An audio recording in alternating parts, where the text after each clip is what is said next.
দেওয়া হচ্ছিল ভাই বারবার। মিথ্যা সাক্ষী দিয়ে যারা ছিল সবাই মিথ্যা সাক্ষী দিয়েছিল, যারা মিথ্যা সাক্ষী দিতে রাজি হয় নাই তারা জেলে চলে গেছে ভাই। আমার বাবা একজন আর্মির অফিসারকে সেভ করেও সে সেভ হইতে পারে নাই, কারণ তাকে বলা হয়েছে যে যদি আপনি কোনো বিডিআর সদস্যের পক্ষে কথা বলেন তাহলে আপনার চাকরি থাকবে না। আর্মির সদস্যকে বলা হয়েছে যে আপনার চাকরি থাকবে না যদি আপনি কোনো বিডিআর সদস্যের পক্ষে কথা বলেন। তাহলে আপনি বলেন কিভাবে আমার বাবার পক্ষে একজন আর্মির সদস্য কথা বলবে? সে তো কথা বলতে পারবে না। আমরা ভাই কি পরিমাণ হেনস্থার শিকার হয়েছি পদে পদে। আমি একটা পাবলিক বিশ্ববিদ্যালয়ে পড়ছি, তারপরেও ভাই আমি কিছুই করতে পারি না শুধুমাত্র আমার বাবা বিডিআর বিদ্রোহী সে কারণে। আমি ঢাকা বিশ্ববিদ্যালয়ের 2010-11 সেশনের দর্শন বিভাগের একজন ছাত্রী। এখন আপনি কি চান? ভাই আমি চাই আমার বাবাদেরকে এই যে ওনারা যে বিনা বিচারে জেল ভোগ করতেছে 16 বছর, ওনাদেরকে ফিরিয়ে দিক। ওনাদের যে প্রাপ্য সম্মান, যোগ্য সম্মান, ওনাদের চাকরিতে বহাল করুক, অথবা ওনাদেরকে যে সুবিধা ওনারা পায় নাই এতদিন সেই সুবিধাতে ওনাদেরকে ফিরিয়ে দেওয়া হোক ভাই। কারণ আমরা অনেক পরিমাণ নির্যাতনের শিকার হয়েছি ভাই। আমরা পুরো পরিবার নষ্ট হয়ে গেছি, কয়েক শত পরিবার, কয়েক হাজার পরিবার আমরা শেষ হয়ে গেছি ভাই। আমাদেরকে অবশ্যই এই দাবি নিয়ে আমরা আসছি যে এই সরকার আমাদের কথা শুনবে। আমার কাছে মনে হয়েছে যে এই সরকার শেখ হাসিনা সরকারের মতো স্বৈরাচার সরকার না, এই সরকার আমাদের কথা শুনবে। সেই দাবি থেকে, সেই বিশ্বাস থেকে আমরা আজকে সবাই একত্র হতে পারছি। নইলে আমরা 10টা পরিবার একত্র হয়ে কোনোদিন কোনো আন্দোলন করতে পারি নাই। আমরা অনেক প্ল্যান করছি কিন্তু কোনোদিন পারিনি। যদি আমাদেরকে দেশদ্রোহী বলে থানায় দিয়ে দিত, যদি আমাদেরকে কোনো ধরনের হয়রানির শিকার হইতে হইতো, কারণ আমাদের পরিবার আছে, আমাদের বাবা আছে, মা আছে, ভাই আছে ছোট, তারাও তো লেখাপড়া করতেছে।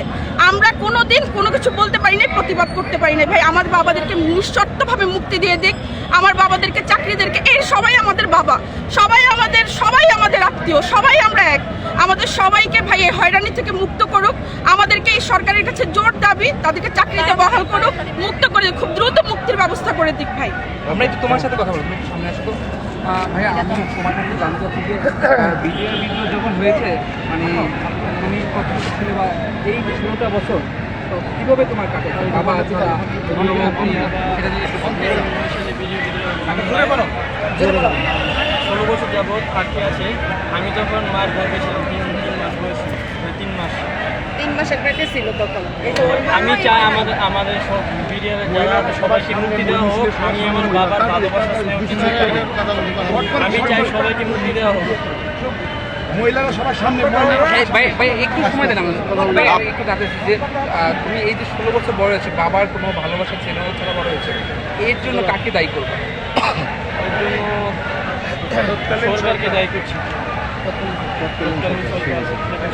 সাবেক শেখ হাসিনা, সাবেক শেখ হাসিনা মনে করেন 3 মাসের গর্ভে ছিল আমার নাতি, আমার এটা মেয়ে, তখন 16 বছর, 15.5 বছর ধরে জেলখানা।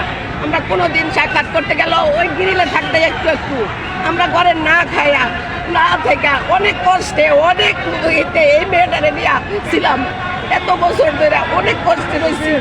এই কারণে নাতিকে সন্তানের মতো 3 মাস গর্ভে ছিল তখন, যখন 9 সালের সেপ্টেম্বর ওর জন্ম, তখন আমরা এই হাসপাতালে দৌড়াদৌড়ি, এখানে আমাদের নাই টাকা পয়সা, ধরতে গেলে আমরা খাইতেই পারি না, আমরা আমার 10 জনের কাছে চাইতেও পারি না, এরকম ফ্যামিলি বুঝছেন নি।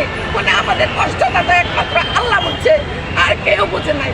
আল্লাহর কাছে আমরা সবসময় বলছি, আল্লাহ যে এই ধরনের ঘটনা ঘটায় নিরপরাধ বিডিআর উপরে অত্যাচার করছে তাদের বিচার আল্লাহ তুমি একদিন করবা, একদিন আমরা চোখে দেখিনি, আল্লাহ তুমি দেখছো। এই আমার মেয়ের মতো, আমার নাতির মতো, আমার মতো এমন বিডিআর ফ্যামিলি প্রত্যেকটা সদস্য হয়রানি হয়েছে, হয়রানি সব জায়গায় হয়রানি হয়েছে, গ্রামে হয়েছে, স্কুলে হয়েছে।